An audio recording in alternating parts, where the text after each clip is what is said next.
नमस्कार, आप देख रहे हैं स्टेट टुडे न्यूज। मैं हूं आपके साथ हर्षिता। ये करते हैं कुछ खास खबरों से शुरुआत।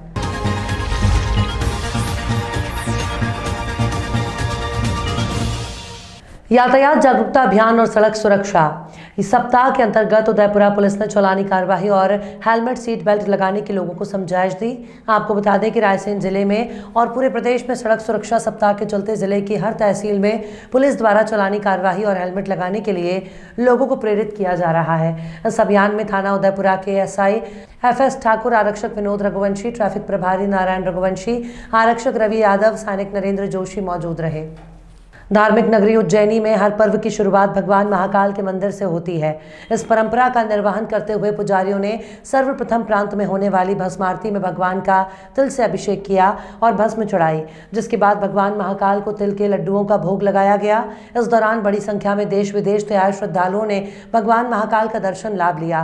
मंदिर के पुजारी ओम गुरु ने जानकारी देते हुए बताया कि मकर संक्रांति पर्व को लेकर भगवान महाकाल के प्रांगण में श्रद्धालुओं में खासा उत्साह देखा जा रहा है। प्रांत में हुई भस्म आरती में सर्वप्रथम भगवान का तिल से अभिषेक किया गया और भगवान महाकाल की भस्म आरती में तिल के लड्डुओं का भोग लगाया गया और विशेष भस्म आरती की गई। इस दौरान बड़ी संख्या में श्रद्धालु भगवान महाकाल के दर्शन लाभ लेने विदेश से पहुंचे। मंदिर प्रबंध समिति ने भी श्रद्धालु के दर्शन के लिए उचित इंतजाम किए थे।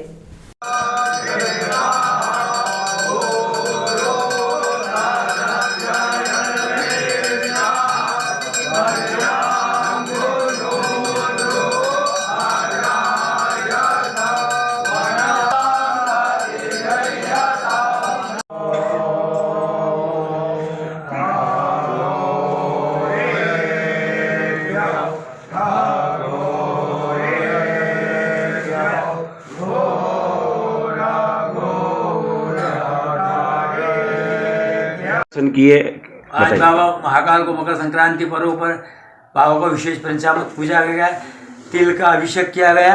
वो बाबा को माला के साथ पतंग की माला भी उसमें पहनाई गई। वो बाबा महाकालेश्वर को महाआरती हुई, हजार भक्तों ने दर्शन आनंद लिए। कुमार पे बाबा महाकाल के दर्शन करूं तो उन्होंने बाबा महाकाल को आके दर्शन पूजन वो जलधारा से अभिषेक पूजा करा। भगवान समस्त भक्तों का कल्याण करे। वो मकर संक्रांति की शुभकामना, भक्तों का कल्याण हो। जय श्री महाकाल। ओम पुजारी महाकाल मंदिर उज्जैन।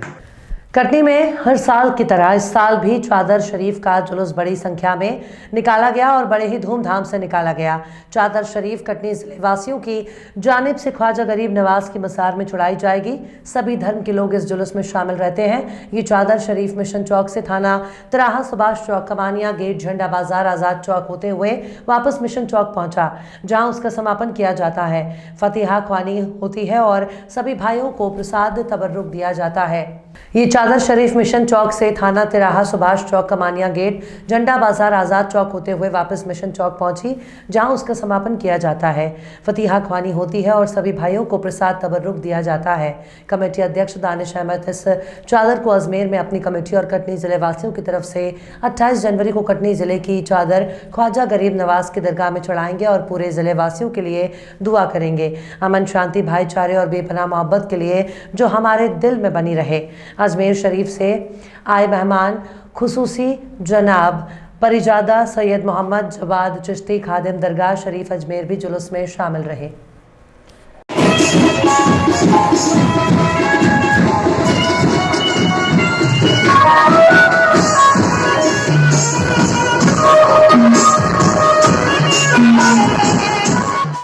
ठंड के कारण 3 मौत की खबर को कलेक्टर ने गलत ठहराया। कलेक्टर आशीष सिंह ने उक्त खबर के विषय में कहा कि तीनों मौत हार्ट अटैक से हुई हैं। पोस्टमार्टम की रिपोर्ट में पता चला है कि जो ठंड के सिम्टम्स होते हैं रिपोर्ट में वो नहीं आए हैं। ठंड का इससे कोई संबंध नहीं है। ठंड को देखते हुए कलेक्टर ने नगर निगम को निर्देशित किया है कि जो लोग फुटपाथ पर सो रहे हैं उन्हें रैन बसेरों में पहुंचाया जाए और अलाव की व्यवस्था करें। कल रात्रि से ही नगर निगम द्वारा अलाउंस करवाया। फुटपाथ पर जो लोग सो रहे हैं वे रैन बसेरा में पहुंचे। ठंड के कारण ऐसा बताया जा रहा है, क्या प्रॉब्लम है? देखिए, पिछले 24-48 घंटे के अंदर जो 3 मौतें होना बताई जा रही ठंड के कारण, वो पूरी तरीके से असत्य है। लगभग 24 से 36 घंटों के दौरान 3 डेथ्स हार्ट अटैक से हुई हैं, जैसा कि पोस्टमार्टम की रिपोर्ट में आया है। और ठंड के जो साथ के सिम्टम्स होते हैं उसके साथ में ऐसा कोई भी सिम्टम उसमें नहीं पाया गया है, नहीं बताया गया है। तो निश्चित रूप से जो हार्ट अटैक है, जैसा कि पोस्टमार्टम में दिखाया गया, उसी के कारण मृत्यु हुई है। ठंड से इसका कोई भी लेना देना नहीं है। लेकिन फिर भी निश्चित रूप से पिछले 6-7 दिनों से ठंड ज़्यादा पड़ रही है और आगे भी 7-8 दिनों तक मौसम ऐसा ही रहने वाला है। इसीलिए नगर निगम को पहले भी निर्देशित किया गया है, आज पुनः निर्देशित किया गया है कि रैन बसेरों की व्यवस्थाओं को सही रखें। फुटपाथ पे एक टीम ज़रूर निकल कर देखे कि अगर कोई ऐसा विलिंग व्यक्ति है जो फुटपाथ पर सोया हुआ है और रैन बसेरे में जाना चाहता है तो उसको हम अपनी गाड़ी से भिजवाएं और साथ में अलाव की व्यवस्था जो है और मजबूत करिए। सर, डॉक्टर का बयान आता है कि ठंड के कारण से उनकी मौत होने के आशंका है। देखिए, अगर इस लॉजिक से देखें तो ठंड के समय जितने भी हार्ट अटैक से मृत्यु होती हैं उनको सबको भी जो है हमें यही मानना पड़ेगा कि इस मौतें ठंड से हुई हैं, जबकि ये सही नहीं है। अब हम सभी को पता है कि उसके अलग अलग कारण होते हैं और जब कभी भी ठंड के कारण मृत्यु होती है तो उसमें जो दूसरे सिम्टम्स हैं और उसके साथ साथ जो दूसरे ऑर्गन फेलियर हैं, दोनों चीज़ें होती हैं। लेकिन इस रिपोर्ट में ऐसा कुछ भी नहीं पाया गया। सर, महाकाल मंदिर के पुजारी के द्वारा एक उमरिया पुलिस प्रशिक्षण विद्यालय में आयोजित हुआ 37वां दीक्षांत समारोह में शामिल होने पहुंचे अतिरिक्त पुलिस महानिदेशक डीसी सागर, पुलिस अधीक्षक पीटीएस उमरिया के द्वारा प्रशिक्षु नव आरक्षकों को देशभक्ति और जनसेवा की शपथ दिलाई गई। अतिरिक्त पुलिस महानिदेशक के द्वारा सड़क सुरक्षा सप्ताह के अंतर्गत जागरूकता अभियान चलाया गया। उमरिया पुलिस प्रशिक्षण विद्यालय में नव आरक्षकों का 37वां दीक्षांत समारोह आयोजित किया गया, जिसमें शामिल होने अतिरिक्त पुलिस महानिदेशक डीसी सागर पहुंचे, जहां उन्होंने नव आरक्षकों की परेड का निरीक्षण किया और सलामी ली। बुनियादी प्रशिक्षण सत्र 2022-23 में प्रशिक्षणार्थ नव आरक्षकों ने अत्यंत उत्साह के साथ दीक्षांत परेड का प्रदर्शन किया और मुख्य अतिथि को सलामी प्रस्तुत की। साथ ही पुलिस अधीक्षक पीटीएस उमरिया के द्वारा प्रशिक्षु नव आरक्षकों को देशभक्ति और जनसेवा की शपथ दिलाई और पूरे प्रशिक्षण के दौरान उत्कृष्ट प्रदर्शन करने वाले नव आरक्षकों को अतिरिक्त पुलिस महानिदेशक के द्वारा पुरस्कृत भी किया गया। एसपी डॉक्टर लक्ष्मी कुशवाहा द्वारा पीटीएस परिसर के ही नौ आरक्षक द्वारा विदाई लेते हुए चलना है, चलते ही जाना है, समय नहीं ये रुकने का, बढ़ना है से ये हमारी परंपरा है। एक पीटीएस की सारे प्रशिक्षण संस्थान जो होते हैं, इनका जो जैसा भी इनका प्रशिक्षण सत्र रहता है, अभी 1 साल 9 महीने, तो अभी इनका 9 महीने का प्रशिक्षण सत्र था और इसमें 95 लड़के थे। और परंपरा के अनुसार पहले एक दिन पहले मैस नाइट होती है, इनके सांस्कृतिक कार्यक्रम होते हैं और फिर जब इनका सत्र पूरा हो जाता है तो इनकी पासिंग आउट परेड होती है। तो आज इनका वही था। अभी अपने जिलों में जाएंगे और इनका अपना पूरा प्रशिक्षण का जो सत्र इनका था वो इन्होंने पूरा कर लिया है।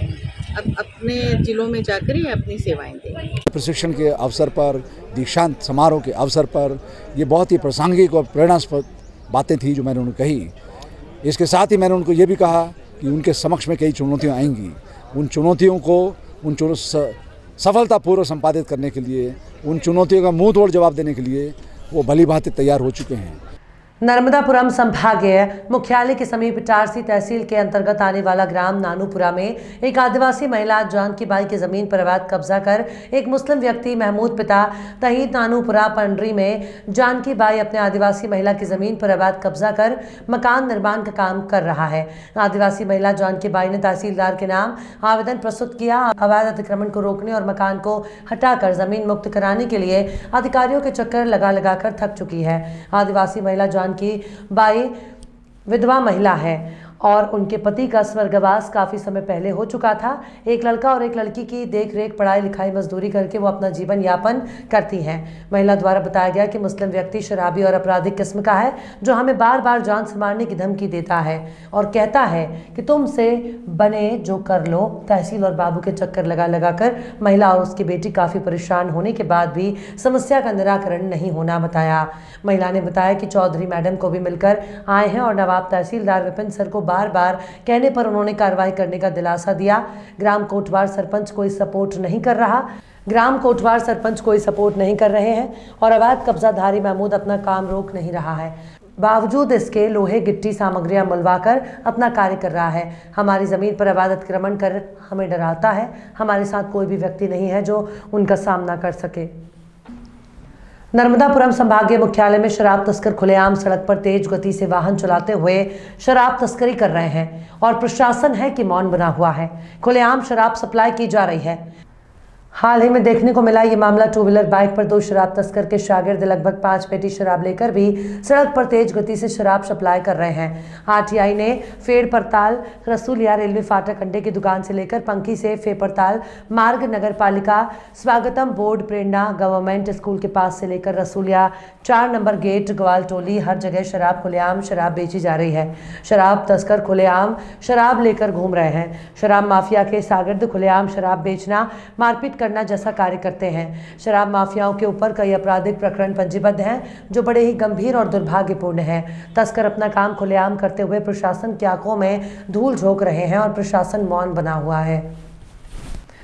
हरदा जिले के ग्राम टेमा गांव में आज दिनांक 14 जनवरी 2023 दिन शनिवार को मकर संक्रांति के शुभ अवसर पर ग्राम टेमा गांव के किसान जगदीश प्रसाद जी शर्मा, पत्नी कुसुम लता शर्मा, पुत्र नरेंद्र शर्मा, वधू दीक्षा शर्मा के द्वारा श्रीमद् भागवत कथा कराई जा रही है, जिसकी कलश यात्रा बस स्टैंड स्थित हनुमान जी महाराज के मंदिर से प्रारंभ हुई, जो गांव की गलियों से होकर कथा पंडाल में जाकर कलश यात्रा का बैंड बाजे के साथ समापन हुआ। कलश यात्रा में ग्रामवासियों ने सैकड़ों की तादाद में एकत्रित होकर कलश यात्रा का आनंद उठाया।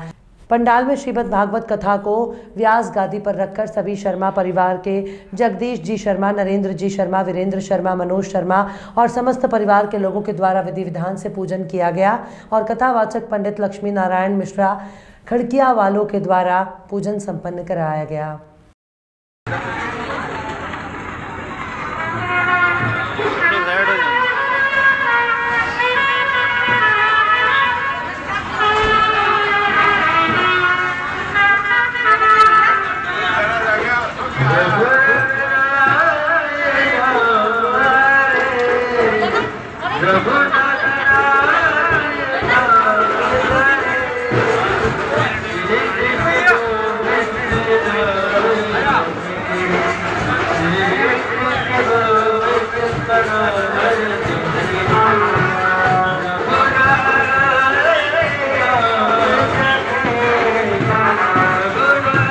स्वामी विवेकानंद जयंती के अवसर पर प्रदेश सरकार ने अनेकों क्षेत्र में उत्कृष्ट कार्य कर रहे युवाओं को भोपाल के टाउन हॉल में आमंत्रित किया था।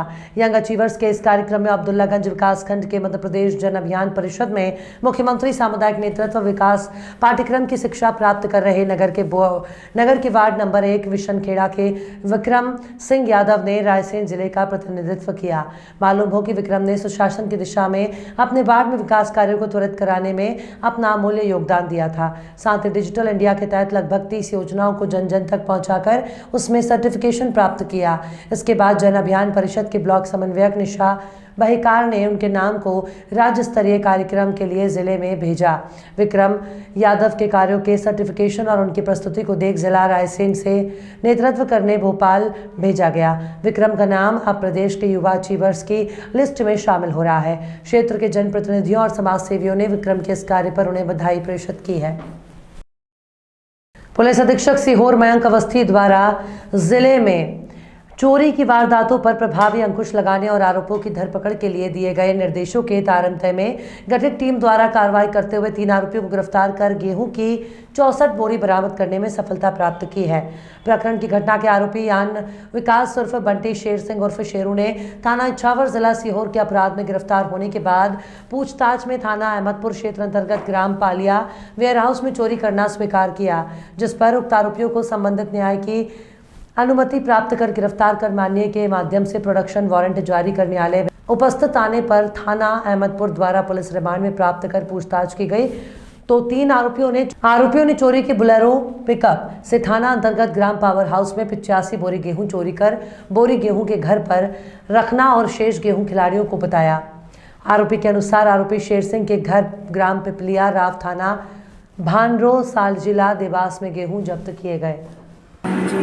अहमदपुर थाना क्षेत्र के अंतर्गत ये पालिया ग्राम है, वहाँ पर वेंकटेश वेयर हाउस से लगभग 9 अक्टूबर और 10 अक्टूबर की रात को कुछ चोरी हुई थी, जिसके संबंध में आज की प्रेस कॉन्फ्रेंस रखी जा रही है। इसके संबंध में थाना अहमदपुर पुलिस द्वारा लगातार प्रयास किया जा रहा था और जो वहाँ पे PSC डेटा उठाया गया था और टेक्निकली सभी लोग उसमें पुलिस काम कर रही थी। इसी बीच देवास पुलिस के द्वारा वेयर हाउस चोरी में कुछ आरोपियों को पकड़ा गया, जिन्होंने स्वीकार किया कि उन्होंने इसी प्रकार की घटना जिला सीहोर में इछावर और अहमदपुर के अंतर्गत की गई। उसी के तारतम्य में पूछताछ की गई और सभी आरोपीगण से पता किया गया और टेक्निकली भी उनको चेक किया गया तो वो हमारे PSC में भी कॉपी मैच किए गए। उसके अंदर उनको लेके आए प्रोटेक्शन वारंट में और उन्होंने स्वीकार किया कि इसी प्रकार की घटना उन्होंने अहमदपुर में भी की गई। उनसे लगभग 64 बोरी हम लोगों ने जब्त करी। टोटल जो मसरूका जो हमारा गया था वो 85 बोरी का था, जिसमें से 21 बोरी उन्होंने खुले में बेचना बताया गया है। 64 बोरी को हमने आरोपीगण के द्वारा उनके बताए स्थान से जब्त किया गया है। आज पुलिस के द्वारा उनको पेश कर दिया जाएगा। सीहोर जिले के ग्राम दोराहा अंग्रेजों के ज़माने का पुराना पुल है।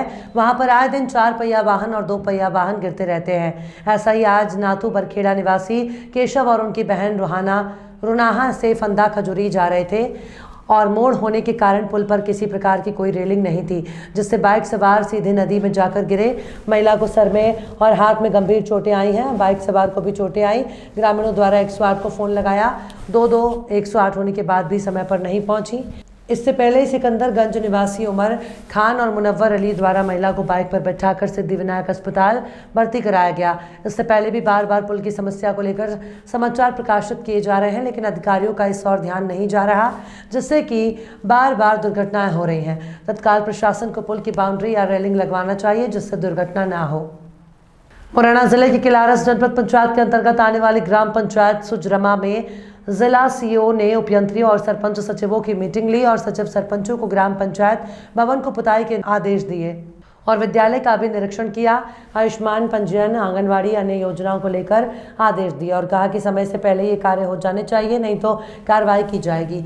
आंगनवाड़ी केंद्र में भोजन को लेकर कहा समय पर भोजन अच्छा बनना चाहिए, अनाकानी नहीं होनी चाहिए, भोजन गैस पर पकना चाहिए। गौर करने वाली बात यह है कि ग्राम पंचायत उचाड़ में बने सामुदायिक शौचालय काफ़ी दिनों से बंद है और करब की पूरी रखी हुई है। ग्राम पंचायत सचिव ने भी इस और गौर नहीं किया है। इस विषय पर दीपक पटेल से चर्चा की गई तो उन्होंने कहा कि मैं दिखवा लेता हूं, जो कार्रवाई बनती है वो कार्रवाई की जाएगी।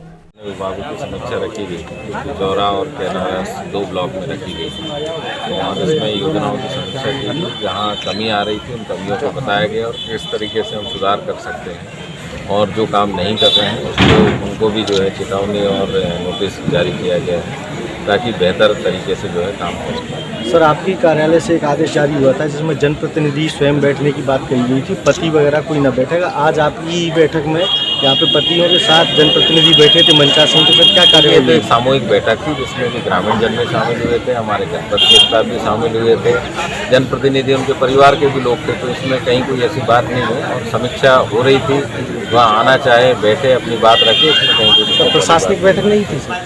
जी, प्रशासनिक बैठक थी या आम बैठक? देखिए, प्रशासनिक बैठक तो थी, लेकिन यदि मान लो खुली जगह पे खुले मंच में हो रही है तो निश्चित रूप से यदि कोई जनप्रतिनिधि आएंगे, अपनी बात रखेंगे, समस्या रखेंगे, या कोई गांव का व्यक्ति अपनी बात रखेगा, समस्या रखेगा, तो यदि हम जिला मुख्यालय से इतने दूर आए हैं तो उनकी बात सुनना भी हमारा कर्तव्य है। सर कार्रवाई बनती है इसकी? अब उसको आप जैसे आपने दिया, मेरी निगाह में नहीं था, उसको दिखवा के जो भी उचित कार्रवाई होगी उसको किया जाएगा। ग्राम पंचायत उचाड़ का जो आपने अभी बताया सामुदायिक शौचालय का प्रकरण कि उस पर करब रखी हुई है, उसको दिखवाते हैं, जो भी कार्रवाई हो सकेगी उचित कार्रवाई उसको समाधान किया जाएगा। रायसेन जिले के देवरी तहसील के अंतर्गत आने वाले मां नर्मदा के तट शोकलपुर घाट पर संक्रांति पर्व पर हर वर्ष की भांति इस वर्ष भी मेले का आयोजन किया गया। मां नर्मदा के तट पर जाकर आसपास के कई श्रद्धालुओं ने डुबकी लगाई। इस अवसर पर पुलिस प्रशासन और ग्राम पंचायत की तरफ से व्यवस्थाएं की गई। पुलिस बल की तैनाती हर जगह देखी जा सकती है ताकि मां नर्मदा में स्नान करने में कोई अप्रिय घटना ना हो, इस बात का खासा ख्याल रखा गया है। क्या नाम है आपका? TI हरिओम पटेल, थाना देवरी। ये बताइए शोकलपुर घाट पे क्या व्यवस्था है यहाँ? शोकलपुर घाट पे प्रति वर्ष अनुसार इस वर्ष भी मेला लगा हुआ है मकर संक्रांति के पर्व के उपलक्ष्य में। यहाँ हमने अस्थायी चौकी बनाई है, तैराकों को रखा है और जगह जगह पुलिस बल को फिक्स पॉइंट बता के उनकी निश्चित ड्यूटी की है। लगभग कितना पुलिस बल यहाँ आपने तैनात किया? यहाँ 20 का बल तैनात किया है, जिसमें एक TI साहब हैं और एक मैं खुद स्वयं हूँ और बाकी अधिकारी कर्मचारी टोटल 20 है। मेला कितने दिन का रहता है? मेला 3 दिन का रहता है, 14, 15 और 16 को समाप्ति है। क्या नाम है आपका? सरपंच हैं आप? सरपंच। ये बताइए मेला कितने दिन का रहता है? मेला 3 दिन का लगता है। यहाँ पुलिस व्यवस्था सही है? सही है। किसी प्रकार की कोई दिक्कत? कोई दिक्कत। खबरों में फिलहाल इतना ही। और भी खबरों के अपडेट्स के लिए आप देखते रहिए स्टेट टुडे न्यूज़।